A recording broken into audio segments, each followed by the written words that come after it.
Hello everyone, welcome to Sachdeva millennium school. मैं हूं आपके साथ अदीबा कामिल और स्वागत करती हूं आप सभी का अपने इस डिजिटल प्लेटफॉर्म पर,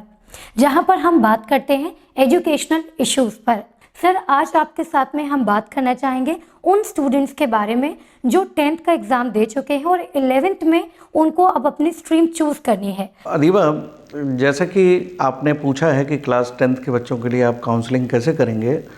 तो मैं आपको बताना चाहूँगा कि जब एक बच्चा क्लास 10th अपीयर कर रहा होता है या वो पास होता है, उस समय लगभग उसकी age near about 15 to 16 years होती है। उस स्टेज पर एक बच्चा अपने करियर को डिसाइड करने में काफ़ी कुछ परेशानी महसूस करता है और वो उस स्टेज पर वो इतना परफेक्ट भी नहीं होता है कि वो अपने डिसीजंस को फर्मली दे पाए। तो उसके करियर को डिसाइड करने में 3 इम्पॉर्टेंट एंटिटी अपना रोल प्ले करती हैं। उसमें फर्स्ट एंटिटी है उसके अपने ओन पेरेंट्स, सेकंड एंटिटी वो खुद है, और थर्ड एंटिटी एक इम्पॉर्टेंट एंटिटी होती है जो हिडन एंटिटी कहते हैं, वो है उसकी सराउंडिंग एंटिटीज़। तो ये 3 एंटिटीज़ अपने आप में एक इम्पॉर्टेंट रोल प्ले करती हैं किसी बच्चे के करियर को डिसीजन लेने में। जी सर। जैसे आपने कहा कि पेरेंट्स भी जो है वो स्ट्रीम चूज करने में अपना एक इम्पॉर्टेंट रोल प्ले करते हैं, तो पेरेंट्स का बच्चों की स्ट्रीम को चूज करना क्या इफेक्ट करता है? पेरेंट्स एक इम्पॉर्टेंट की रोल प्ले करता है, क्योंकि बच्चे के कंपैरिजन में पेरेंट्स ज़्यादा केयरिंग होते हैं और पेरेंट्स का अपना इंटरेस्ट उनके बच्चों पर होता है और वो पेरेंट्स कोशिश करते हैं कि उनका बच्चा अच्छे से अच्छा करे। तो इसलिए वो डिसीजन लेने में इम्पॉर्टेंट की रोल उन्हीं का होता है। बेसिकली वो सराउंडिंग एंटिटी, मैंने आपसे जैसे कहा कि सराउंडिंग एंटिटी के साथ कुछ काम करते हैं, लेकिन उनका अपना माइंडसेट ऑलरेडी फिक्स हुआ चुका होता है कि बच्चे को मुझे क्या कराना है। तो मैं इस केस में पेरेंट्स से कुछ इंटरेक्शन करना चाहूँगा कि पेरेंट्स, आप अगर अपने बच्चे के बारे में डिसीजन लेना चाहते हैं तो आपको डिसीजन लेते समय 3-4 चीज़ों का बातों का ध्यान रखना चाहिए। नंबर 1, यदि आप अपनी बिजनेस क्लास एंटिटी को बिलोंग करते हैं, आप एक अच्छे बिजनेसमैन, एक सक्सेसफुल बिजनेसमैन हैं, तो आपका सबसे बड़ा फोकस क्या होना चाहिए कि आप अपने बच्चे का माइंडसेट इस तरह से तैयार करें कि वो बच्चा रेगुलर स्टडी किसी भी स्ट्रीम में करे, लेकिन उसका मेन फोकस बच्चे को ये फिक्स करने के लिए होना चाहिए पेरेंट्स का कि वो अपने बच्चे को कहें कि उनका जो अपना पेरेंटल बिजनेस है वो बच्चा पढ़ाई के साथ साथ उस पर फोकस करना शुरू करे आफ्टर क्लास 10th। तो ये बहुत इंपॉर्टेंट फैक्टर है। इस केस में जो बिजनेसमैन हैं, अगर वो इस बात का ध्यान नहीं रखते हैं तो उनको काफ़ी कुछ फ्यूचर में नुकसान उठाना पड़ सकता है, क्योंकि मैंने कई केसेस ऐसे देखे कि एक फ्लोरिशिंग बिजनेसमैन है, उस बिजनेसमैन ने अपने बच्चे की इच्छा पूर्ति के लिए उनको हायर एजुकेशन के लिए बाहर भेज दिया आफ्टर क्लास 10th। उसके बाद वो बच्चे ने सक्सेस भी पाई, लेकिन एक पार्ट पर पेरेंट्स लूज कर गए, जो एक इमोशनल पार्ट था। वो बच्चा अपने आप में इंडिपेंडेंट हो गया और अब बच्चा उसमें सेंटिमेंटल सिचुएशन, इमोशनल पार्ट उसकी लाइफ का ख़त्म हो गया और वो अपने पेरेंट्स के साथ लिंक नहीं रहा इमोशनली। तो ये एक बहुत बड़ा सोसाइटी लॉस है जो पेरेंट्स को सोचना चाहिए। जी सर, तो आपने कहा कि पेरेंट्स को मोटिवेट करना चाहिए कि बच्चे उनके बिजनेस में ही इन्वॉल्व हों और ऐसी ही स्ट्रीम को चूज़ करें, लेकिन बात करें उन पेरेंट्स के बारे में जिनका बिजनेस बहुत ज़्यादा स्टैब्लिश नहीं है या छोटा बिजनेस है, तो क्या ऐसे में भी पेरेंट्स को फोर्स करना चाहिए अपने बच्चे को कि वो उन्हीं के बिजनेस में आए? ऑफ कोर्स, लेकिन यहाँ मेरा कहने का पर्पस डिफरेंट है। आपने जैसे कहा कि किसी पेरेंट का बिजनेस इतने स्टेजेस पे नहीं है कि वो ये मानकर चलता है कि बच्चा कैरी ऑन कर पाएगा। उस केस में भी मैं फर्स्ट जो प्रीफरेंस देना चाहूँगा कि पेरेंट का फोकस ये होना चाहिए कि बच्चे को बिजनेस में इन्वॉल्वमेंट करें। अगर उनका अपना ओन बिजनेस छोटे लेवल पे है तो बच्चा इतना एक्सप्लोर कर सकता है पॉसिबिलिटीज़ कि उसके उन बिजनेस के रूप को बढ़ा सकता है, लेकिन उसको पिक्चर तो दिखाएं ब्रॉड करके कि बिजनेस में आप बहुत कुछ कर सकते हैं। सपोज वो पेरेंट कुछ नहीं कर पाए तो वो बच्चा उस बिजनेस को लिंक करते समय एक्सटेंडेड बिजनेस में उसी बिजनेस को कुछ और स्वरूप देते हुए भी कर सकता है। बशर्ते मेरा फाइनली पर्पस बच्चों को और पेरेंट्स को ये कन्विंस करने का है कि पेरेंट का सबसे पहला फोकस ये होना चाहिए कि चाहे उनका बिजनेस छोटा है या बड़ा है, वो अपने बच्चों को पहले कोशिश ये करें कि वो बच्चा के अंदर ये इंटरेस्ट डेवलप हो कि उसे कुछ बिजनेस करना है और उसके लिए उसको स्ट्रगल करना है अगर उसका बिजनेस छोटा है तो।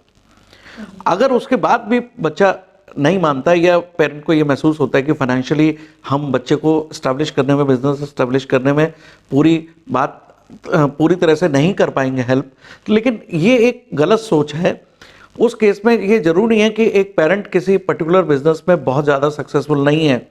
तो ये क्या फ्यूचर में ऐसा भी पॉसिबल है कि वो उसका बच्चा उसी बिजनेस को या उससे मिलते जुलते बिजनेस को एक अच्छी पोजीशन में ना लाए। ये सोच लोगों की लिमिटेड नहीं होनी चाहिए। सर, इसके साथ में एक और बात आपसे जानना चाहेंगे, जो सर्विस क्लास होते हैं या नॉन बिजनेसमैन होते हैं तो वो अपने बच्चों की स्ट्रीम को चूज करने में किन एलिमेंट्स को ध्यान में रखें और फिर वो ये डिसीजन लें कि बच्चे को ये स्ट्रीम लेनी चाहिए? देखिए, जैसा कि आपने कहा कि अब आपने दूसरी कैटेगरी के पेरेंट बताए कि जो मैंने आपको बोला कि वो पेरेंट 3 तरह के पेरेंट्स होते हैं, एक बिजनेसमैन है, एक सर्विसमैन है और एक ऐसा है प्रोफेशनल। 3 तरह के पेरेंट्स होते हैं। तो सर्विस क्लास पेरेंट्स के बारे में मेरा सिंसियर एडवाइस ये होगा कि उनका फोकस डिसीजन लेते समय, जैसा कि मैंने आपको पहले भी बताया था कि उनके सराउंडिंग एंटिटी भी उनके ऊपर माइंड में इंप्रेशन रोल प्ले करती हैं, इंपॉर्टेंट रोल प्ले करती हैं कि वो बच्चे के करियर में, चाहे वो गवर्नमेंट सर्वेंट हो या नौकरी पेशा इंसान हो, वो ये कोशिश करता है कि मेरे आसपास के सराउंडिंग के जो बच्चे कुछ कर रहे हैं तो मेरा बच्चा भी उस लाइन में कुछ करके दिखाए। लेकिन मैं सोचता हूँ कि इस मामले में उनकी सोच में यहाँ रिस्ट्रिक्शन मैं लगाना चाहूँगा कि उस तरह के पेरेंट्स जो नॉन बिजनेस पेरेंट्स हैं, उनको सराउंडिंग एंटिटी से प्रभावित ना होकर पहले बच्चे की मेंटल एटीट्यूड और बच्चे का हॉबी और बच्चे की मेंटल एबिलिटीज़ के ऊपर कैलकुलेशन करना चाहिए और उनको कैलकुलेट करते समय बच्चे की इंटरेस्ट को डेवलप करने में उसकी हेल्प करनी चाहिए। और वो उनका प्रयास ये होना चाहिए कि वो अपने बच्चे के साथ इंटरेक्शन करें और लाइफ में जितनी भी पॉसिबिलिटीज़ हैं उसके करियर के लिए वो उनको कलेक्ट करके और बच्चे को एक्सप्लेन करें, ताकि बच्चा उन सब में से अपने इंटरेस्ट से कनेक्टेड चीज़ों को लेकर डिसाइड करने की कोशिश करे कि उसे कौन सी स्ट्रीम चुननी है या उसे कौन से करियर में जाना है। लेकिन इस काम के लिए पेरेंट्स को पॉज लेना चाहिए। पेरेंट क्या करते हैं कि वो एकदम उन्होंने मेंटली 3 स्ट्रीम फोकस की हुई हैं कि साइंस स्ट्रीम है, कॉमर्स स्ट्रीम है और एक आर्ट्स स्ट्रीम है, और उनमें से वो लगता है कि उनका बच्चा अगर कुछ ज़्यादा 80% के परसेंटेज से ऊपर है तो उसको हमें साइंस स्ट्रीम दिलवा देनी चाहिए, या अदर केसेस में उनको कॉमर्स या आर्ट्स की स्ट्रीम दिलवा दे देनी चाहिए। I think this is not the right way to understand and to create the atmosphere for the student on the basis of percentage only। एक ऐसा बच्चा जो 80% से ऊपर हो सकता है 10th में, लेकिन वो बच्चे का साइंस में इंटरेस्ट ना हो, तो ये पेरेंट्स को सोचना चाहिए कि अगर एक बच्चा इंटेलिजेंट है और उसके परसेंटेज 80% से ऊपर आ गए हैं तो इसका मतलब ये नहीं है कि उसको फोर्सली ये कह दिया जाए कि वो साइंस स्ट्रीम ही चुने। हो सकता है उसकी हॉबी, उसका इंटरेस्ट आर्ट्स में हो या किसी और फील्ड में हो, किसी डिफरेंट एक्स्ट्रा करिकुलर एक्टिविटीज़ को वो फोकस करना चाहता हो, उसमें अपना करियर देखता हो, तो इसका मतलब ये नहीं है कि उसको साइंस स्ट्रीम के लिए फोकस किया जाए। ऑन द कॉन्ट्रेरी, अगर एक बच्चा 80% से नीचे है तो ज़्यादातर स्कूल्स भी यही अपना क्राइटेरिया अडेप्ट करते हैं कि इस बच्चे को साइंस स्ट्रीम नहीं देने चाहिए। तो मैं समझता हूँ कि उस मामले में भी हम शायद स्कूल मैनेजमेंट ये डिसीजन गलत लेते हैं। एक बच्चा अगर मान लीजिए 80% से नीचे का साइंस और मैथ्स का, लेकिन उसका इंटरेस्ट और उसको सब्जेक्ट इंटरेस्ट केवल मैथ्स और साइंस में है, तो वो बच्चा फ्यूचर में हायर स्टडीज़ में या कॉम्पिटिटिव एग्जाम में ना जाकर बीएससी भी तो कर सकता है, और वो ग्रेजुएशन एक पर्टिकुलर फील्ड में साइंस में कर सकता है और वो साइंस में पॉसिबिलिटी एक्सप्लोर कर सकता है। तो उस बच्चे का ध्यान में रखते हुए उस केस में भी उसको साइंस स्ट्रीम ऑफर होनी चाहिए। लेकिन कई बार हम ये भी देखते हैं कि पेरेंट्स फ्रिजिड हो जाते हैं कि नहीं, हम यही स्ट्रीम अपने बच्चे को दिलवाना चाहते हैं, हालांकि आप देख रहे होते हैं कि वो उनके लिए बेनिफिशियल नहीं होगा। तो ऐसे केसेस आपने अपनी लाइफ में कितने देखे हैं जहाँ पर इसके नुकसान आपने देखा हो कि पेरेंट्स बाद में देख रहे हैं? देखिए, जैसा कि मैंने पहले भी कहा आपको कि पेरेंट का रोल बहुत इंपॉर्टेंट होता है बच्चे के करियर में, क्योंकि बच्चा तो मैंने जैसे आपसे कहा कि 15-16 साल की एज का होता है। बच्चे के पेरेंट्स कई जगह इस अपने बच्चे के करियर को प्रेस्टीज इशू बना लेते हैं जी।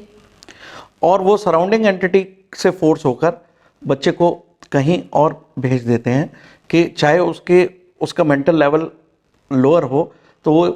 क्योंकि उसके पड़ोसी का बच्चा या उसके रिश्तेदार का बच्चा एक प्रिपरेशन कर रहा है पर्टिकुलर स्ट्रीम में, तो वो पेरेंट्स की कोशिश होती है, जैसा कि अभी आपने कहा कि मेरे पास भी कई ऐसे पेरेंट्स आते हैं, मैं उनको पूछता हूं कि क्या आपने अपने बच्चे से पूछा क्या वो बच्चा अपने मेंटल लेवल को ठीक कर पाएगा। इस केस में पेरेंट्स को बहुत सारी चीज़ें नुकसान उठाना पड़ता है कि वो अगर बच्चे के इंटरेस्ट के खिलाफ जाकर अपनी इच्छाएं उस पर थोपते हैं, वो बच्चा अपने माँ बाप की बात मान के अगर वो चला भी जाता है तो उसका दो तरह का नुकसान हो सकता है। एक उसका साइकोलॉजिकल नुकसान हो सकता है, एक उसका फिजिकल नुकसान हो सकता है। वो एक बहुत ही बड़ा ब्रॉड इशू है जिस पे डिस्कशन बहुत लंबा मैं करना चाहूँगा। जिस पेरेंट्स को ये आदत होती है कि वो बच्चे को अपने एम्बिशंस को पूरा करने के लिए पेरेंट्स अपनी एम्बिशंस को प्रायोरिटी रखकर वो बच्चे को फोर्स करते हैं कि पर्टिकुलर कोर्स के लिए वो बाहर जाए या पर्टिकुलर स्ट्रीम को चुने, उस केस में पेरेंट्स को एक हिडन लॉस होता है जो अपरेंटली उनको नज़र नहीं आता है। वो उस केस में बहुत ब्रॉड सिचुएशन है, मैं आगे चल के उसको एक्सप्लेन करूँगा। आज इतना ही कहना चाहूँगा कि पेरेंट्स, सबसे पहले आपके साथ मेरी ये रिक्वेस्ट है कि आप बच्चे को अपनी एम्बिशंस उसके ऊपर ना थोपें और उस बच्चे को पॉसिबिलिटी दें पूरे संसार में, उस पूरे खुले हुए संसार में उसके पास बहुत सारे काम हैं, बहुत सारे वो करियर के फील्ड को चुन सकता है। वो उस बच्चे को पहले उसको दुनिया को दिखाएं, उस अपनी आंखों से उस दुनिया को बच्चे को देखने की कोशिश करें और बच्चे को थोड़ा पॉज देके और थोड़ा टाइम देकर करियर डिसाइड करने में थोड़ा सा टाइम लें। लेकिन मैंने ये देखा है कि अक्सर parents last moment of after result आते हैं और इमीडिएट स्ट्रीम डिसाइड करके और बच्चे का करियर डिसाइड करके चले जाते हैं। I think this is not so important. The parent should take some time to understand about their children's ability and their children's interest, और उन बच्चे को वो इंटरेस्ट जब ही डेवलप कर पाएंगे जब वो अपने उस पेरेंट उन बच्चों को पूरी दुनिया अपनी आंखों से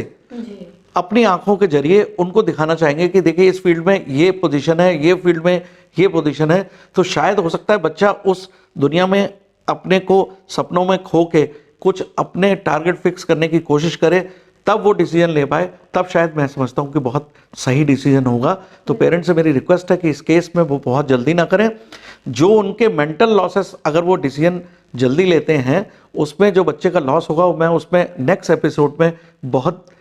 एक्सप्लेन मैनर में आप पेरेंट्स को बताऊंगा कि वो बहुत सारी चीज़ें खो जाएंगे अगर फ्यूचर में वो करियर को डिसाइड करने में ध्यान नहीं रखेंगे। लेकिन उन पेरेंट्स के लिए आप क्या कहना चाहेंगे जो सोच समझकर अपने बच्चों की स्ट्रीम भी चूज करवाते हैं लेकिन बच्चे स्कूल नहीं आते और आजकल के ट्रेंड के अनुसार वो एक कोचिंग सेंटर जाना शुरू कर देते हैं, उनको क्या नसीहत देना चाहेंगे? जैसा कि मैंने आपने ये मेरा क्वेश्चन जो आपने क्वेश्चन किया है उसमें मैं पहले से आंसर दे चुका हूँ कि अगर पेरेंट स्ट्रीम भी सही डिसाइड करते हैं, बच्चा भी इसमें इन्वॉल्व होता है, लेकिन जो डिसीजन वो इस तरह के पेरेंट्स डिसीजन लेते हैं कि वो बच्चा 11th ऑनवर्ड रेगुलर क्लासेस में ना जाके एक पर्टिकुलर कोर्स की तैयारी करने के लिए कोचिंग सेंटर्स का रुख ले, उस केस में क्या ब्रॉडली उनके नुकसान फ्यूचर में होने जा रहे हैं और वो होंगे, परफेक्टली होंगे, ये उनको पता नहीं लगता है। तो उस पॉइंट को मैं अगले एपिसोड में पूरी तरह से एलैबोरेट करूंगा कि जो पेरेंट्स स्ट्रीम चुनते समय भी डिसाइड कर लेते हैं, बच्चे का भी उसमें हम ही भरवा लेते हैं और बच्चा भी इंटरेस्ट लेता है, लेकिन वो डिसीजन जो लिया गया है बच्चे को इरेगुलर करना, क्लास 11 से स्कूल में ना भेजना, वो कितना इफेक्ट करेगा बच्चे को, एक वो बहुत बड़ा अपने आप में एक स्पेशल टॉपिक है। उस टॉपिक पे मैं नेक्स्ट टाइम में आपको पूरी चीज़ एक्सप्लेन करूंगा कि कहाँ किस किस पार्ट पर बच्चे का और पेरेंट का लॉस होगा और उस लॉस को हम रिकवर नहीं कर पाएंगे फ्यूचर में। Thank you. Thank you so much sir. फिलहाल इसी के साथ आज के एपिसोड में इतना ही। अगले एपिसोड में आपसे फिर मुलाकात करेंगे, दूसरे टॉपिक पर चर्चा करेंगे। Thank you so much for watching.